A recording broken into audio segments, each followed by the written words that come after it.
Hello বন্ধুরা, কেমন আছো সবাই? আশা করি সবাই ভালো আছো।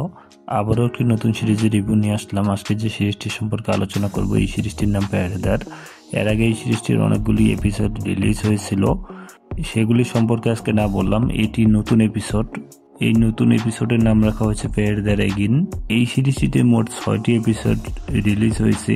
যারা যারা দেখনি তারা এখনই দেখে নিবি। এটি একটি নতুন ওটি প্ল্যাটফর্মে রিলিজ হয়েছে। ওটি প্ল্যাটফর্মটির নাম বুলবুল প্লে। এই ওটি প্ল্যাটফর্মে যারা এখনো সাবস্ক্রিপশন নিয়ে নেওনি তারা অবশ্যই সাবস্ক্রিপশন নিয়ে নিবে। এই ওটি প্ল্যাটফর্মে যারা এখনো সাবস্ক্রিপশন নিয়ে নেওনি তারা এখনই সাবস্ক্রিপশন নিয়ে নিবে। সাবস্ক্রিপশন নিয়ে নেওয়ার কারণে নতুন নতুন সিরিজ রিলিজ হওয়ার সাথে সাথে দেখতে পারবে। জনপ্রিয় এই সিরিজটিতে সারিতা কামাল, সনি ঝা, মুস্কি, উপেন্দ্র, দীপক দত্ত শর্মার মতো স্টার্স অভিনয় করেছে। তার মানে বুঝতেই পারতেছেন এই সিরিজটি কতটা হিট। যারা এখনই দেখনি তারা অবশ্যই ওটি প্ল্যাটফর্ম থেকে দেখে নিবে। এরকম আরও ভিডিও পেতে অবশ্যই চ্যানেলটি সাবস্ক্রাইব করে পাশে থাকা বেল আইকনটি বাজিয়ে দিবে। এটি একটি সম্পূর্ণ বোল্ড ওয়েব সিরিজ। যারা এই ধরনের সিরিজ দেখতে পছন্দ করো তারা আমার চ্যানেলে ভিজিট করতে পারো। সেখানে অসংখ্য সিরিজের রিভিউ দেওয়া আছে, সেখান থেকে দেখে নিতে পারো।